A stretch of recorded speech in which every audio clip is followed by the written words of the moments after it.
Welcome everyone, Xzav here. This is episode 15 of Series 1. I'm currently playing Ark Survival Evolved on the official PvE 440 server, which is on the island map. On today's episode, I'm going to be taking a look at a new build that I made. If you like this video, don't forget to hit the thumbs up button, and if you haven't already, please click the subscribe and notification bell too, so you can continue to watch my videos. If you have any questions or requests, please leave a comment below, but try to keep it friendly. So the new build that I'm going to be looking at, let me turn this gamma up, is basically a water pen that I made. It's a pretty good sized water pen. Um, I could have made a larger water pen. I've had much larger in by my old base, but basically I wanted it deep enough and big enough where I could raise large water creatures. But also another purpose for this, obviously, it's a public teleporter here to the water pen, and it goes to the Brute Cave, which hopefully there's no sharks right around. Brute Cave is right down there. It's right outside the Brute Cave. I'll show it on the map here. It's right over here at I have my GPS in here. Let's see. I'll just take this. I'll go here. And it's at 54.5, 11.6, just outside the Brute Cave. So, first I'm going to explain a few things on my design of this, like the process I used for designing this.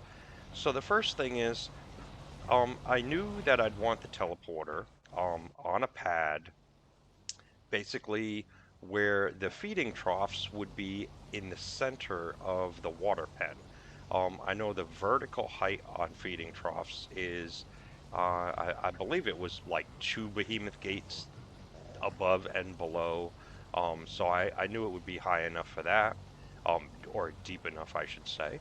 But it was really the size of the feeding troughs. I wanted to make sure they covered the whole entire pen. So let's take a look at something. So I went to my main base here where I have my feeding troughs in the incubation breeding room. And what I did was I just turned one of them on show visible area. And from the feeding trough, I counted the number of tiles.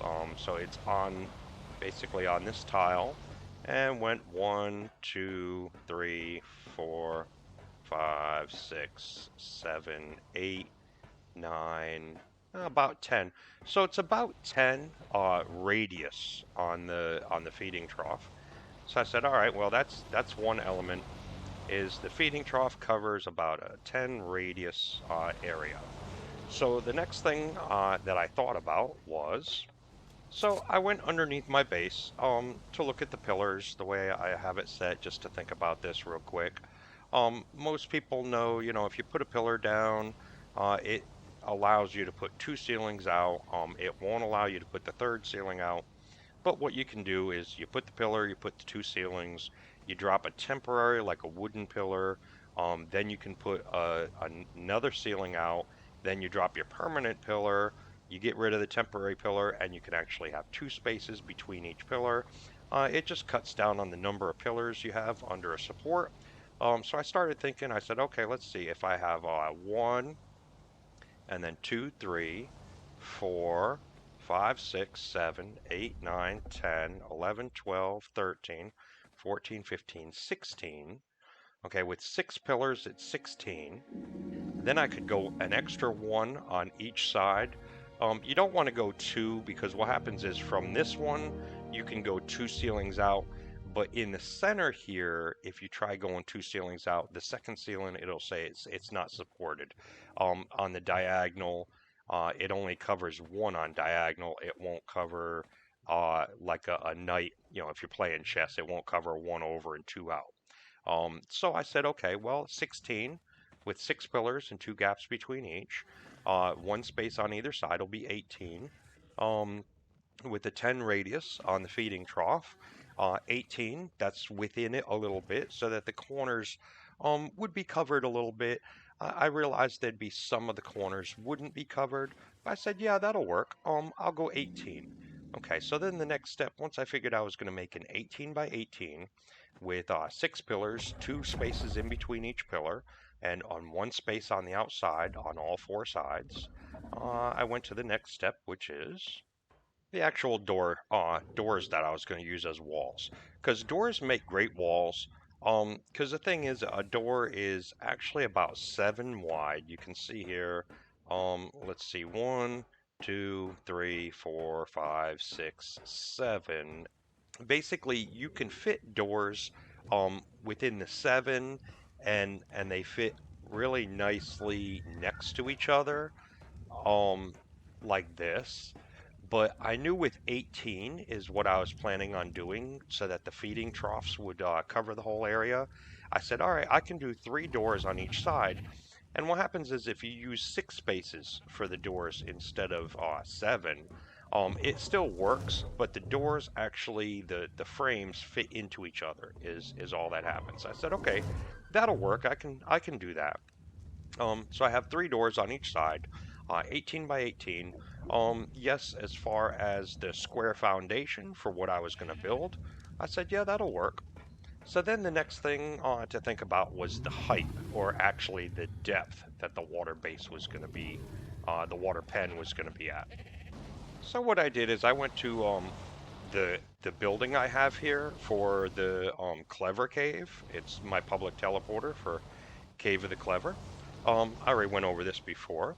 Um, and I just wanted to look at this because I knew on these tech gates, I knew I was going to make metal gates around it, but I was going to have a tech gate on the entrance and exit part of the water pen. And what happens is if you actually go 12 high, you can see that the tech gate itself really doesn't go all the way up to the top. So I wanted to know, um, I wanted to basically have the tech gate just sticking a little bit up out of the water. So I looked at it, I said, okay, yeah, the height of this glass wall here is just about perfect. If that was like the water height and it was sticking out just a little bit, yeah, that would work. And like what is the roof of this would be where my teleporter could be in the center. So I just counted the windows. I said, all right, 1, 2, 3, 4, 5, 6, 7, 8, 9, 10, 11. I said, oh, 11. So actually I want it 11 deep. Um, Now the thing on that is you can put 12 deep, which is what this is. Um, but if you go 12 deep, let me show you something here real quick. When you're designing the height with behemoth gates, if you make your height 12, you're actually going to have part of the gate sticking up out of the top. On my other builds, I used to always use 13, and then what I would do, just like here, you can see how I kind of did this. Let me get up here. All right. After I build the gate, actually before I put the gate in, I would always drop this lip from the front, so that there'd be this nice little lip and you wouldn't have that gap there. I just drop the walls down. Normally when I'm building, what I'll do is I'll make the actual frame before putting the door in. So I'll make it, let's see, this one is 1, 2, 3, 4, 5, 6, 7, 8, 9. This one's 9 wide, so that it fits nicely in the center. I put 1 wall on each side, so I have an opening of 7. Like I said, that's perfect for a door. I'd build the walls up on either side. I'd put the lip over the top, and then I'd actually put the door in, and the door frame and the door. That's normally the way I did doors. So I said, okay, that'll work. I already know. I'm going 18 by 18, 3 doors on each side. They're going to be merged into each other a little, so that'll work. And I want it 11 deep. Okay, so the next problem had to do with the location. Like I said, from where I wanted my pen, basically I came down here and I found the entrance to the brute cave. Hopefully not a lot here I have to fight, otherwise I'll just go ahead and kill them. So the brute cave you can see is right here. Okay, there's the entrance. And if you go straight up from here, I found that entrance, pretty easy to find. A lot of videos out there that show people going through it and what the location is. There was this really nice kind of shelf right here. I said, okay, I can put it right on the end of that shelf. Um, Now, I knew I wanted it 6 wide, 6 pillars wide. So that was the first thing I had to find was a suitable location where I could actually fit 6 wide on this little outcrop here. Obviously, if I went using my nose as a pointer here, if I went too far out, and the pillars over here would be dropped way far down, and these would be dropped way far down. I said, I really don't need that. I said, okay, this should work. I picked an area roughly close to where I wanted it to be. Then, and of course, using all kind of wooden pillars and ceilings and stuff, I went in. I went in 6, and the problem was I had to find a place where it was far enough out where putting the pillar here, the first pillar, like right over my body here, and having one wall one wall extended from that, I raised walls up and had to make sure that it was 11 deep. So that was kind of a little bit of a trial and error to get the position where I could actually extend all 6 pillars. You can see them underneath here, and have one wall not get blocked by the ground, have one wall extended out from them, and also have enough space on the other side. So figuring out where to place this whole bottom, yeah, that was a little bit of trial and error. I'm not going to say that there wasn't quite a bit of spoilage there on building that. It took me several hours to figure that out. But once I had this bottom figured out, to where I could put those 6 pillars, I could have the wall extended out one on each side, and it fit in the area nicely. Uh, that was pretty much the majority of the work was doing that. Because when that was done, and I had the floor placed in here, like I said, it was really almost over with by then. So in here, you can see I did just like I was talking about. Um, I was very pleased with how these doors came out. Um, Placing the doors. Oh, there was a little mistake I made here. One day when I get enough extra resources and I feel like destroying this actual gate itself, not the gate frame, but just the gate, there's a slight problem here that even when this is open, let me put my shotgun away here if the lag will let me. All right, there we go. Even with the door open, I had these walls that I used as little markers to make sure I was centering this door correctly. And the thing is, when I go up to the door to try to get rid of this wall, it comes up with the gate, even with the gate open. I can't get rid of the gate thing. I can't actually see these walls. The only way would be to demolish that gate that's actually here, even if it's open. Then I could get rid of those 2 little walls and put a new gate in here. Um, that's a minor little thing. I'm not really worried about those 2 little markers. Normally, that's the way I'll do it when I'm placing gates. I want to make sure I center them right. Is I'll just put a wall. I counted 1, 2, 3, 4, 5, 6. Okay, that's the outer door.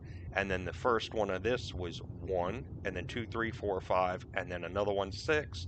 So I said, okay, these walls, I want to make sure I use them to kind of center it. And I looked down like this. Um, Went into third person mode, uh, basically made sure my door frame was centered. And, of course, you get this little drift side to side, and you go forward and backwards. It's very difficult underwater building. Um, but it's possible. You just have to have patience with it. I got that placed. And then again with these walls, um, I actually placed these doors in back first just to make sure the spacing would work. I put one in the center and then the ones on the outside. And the walls do stick out. The actual door frame itself um, sticks out some from underneath from this support. You can't quite see it. But it was okay. I was happy with it. It turned out pretty nice. Yeah, the door, you can see this part of the door frame here actually sticks out quite a ways from this wall, but it was still acceptable. It allowed me to place it. Um, So I did that on either side, and you can see here, they fit very nicely with each other. So I put that down. I got the 18 by 18, the gates, the 11 high. I used walls on the inside to make sure the height was correct. I said, oh yeah, I'm happy with this. I got this whole outer part done. Now I knew I was going to put this teleporter pad here. So what I did, before I actually put the tech gate down, let me go back in here, is you can't see it. But like I said, before I put these gates in here, I have that little wall I'd like to destroy, but there's another wall right here. It's actually on the sixth one in from the outside, the sixth block in here. There's a wall that runs all the way up, and that is the wall that I used to put these ceilings on. So there's one wall that's kind of buried, kind of hidden right here, that all these ceilings are attached to. This is a good height here. I said, oh yeah, that'll work. And then I put some ramps here, because the gate is like just the right space underneath. That worked good. Went into the water good. I was very happy with all that. Now, I did have a little bit of problem here. When I put the feeding troughs down, I put this first feeding trough down. I actually used a regular feeding trough just to make sure the spacing was right. I put it down. I looked at the visible area, and you can see, yeah, it covers it very nicely. I'm happy with it. There's some of the corners that aren't really covered, but like I said, I was happy with that. So you guys can kind of learn from my error. I put the 3 troughs down like this. I got this one, if you actually look at it, it's centered. I used the tiles underneath me where I can see my feet are centered right on this line right here. Kind of hard to see here. But there is that gap between the tiles right there. I used that to center it. And then I also was centering it on this line here, which is another line. And it's, that's the perfect center of the whole thing. It's right there. And then I just made the other 2. Now the mistake I made was, after I put them down, I put the generator down, and I had it where it was partly, a nice snug fit into the feeding troughs. And then after I put the generator down, I tried to put the tech teleporter down, and it wouldn't work. It said it was blocked. At first, I was wondering if it might have been the gate. I destroyed the ramps. I opened up the gate and made sure the gate wouldn't close, and it was still blocked. And so what I did, I had to destroy the generator, make a new generator, and then I was able to place the tech teleporter. And once the tech teleporter was placed, then I placed the generator. The only thing I made sure when I was putting the teleporter in, that I had enough room for the generator. So I just put the artifacts. Something I'm starting to do on all my pads. When people come in, they come into the teleporter. They want to know which way to go. Where's the cave at? I'm putting 2 of these artifact pedestals on the direction of the cave from the teleporter. So, I was pleased with it. Hope you guys like this build. Hope you guys like hearing on my process of thought, how I made it. With Ark, with building things, there's always a little improvisation. You always have spoilage, where you're thinking you want to build something one way, and you try to build it that way, and it just doesn't work right. And you end up having to kind of tear everything down and redesign. But I was real pleased with this. Hope you guys like this video. I'll see you on the next one. Not really sure what I'm going to do on the next one. I had a few little tweaks I've been working on the base, like building this and a couple other things. I've been raising some dinos. I've been busy with, real life and everything. But like I said, that's about it for this episode. Don't forget to hit that thumbs up button, and if you haven't already, please click the subscribe and notification bell too. Thank you for watching, and I'll see you on the next one. Until then, this has been Xzav, and you keep on surviving.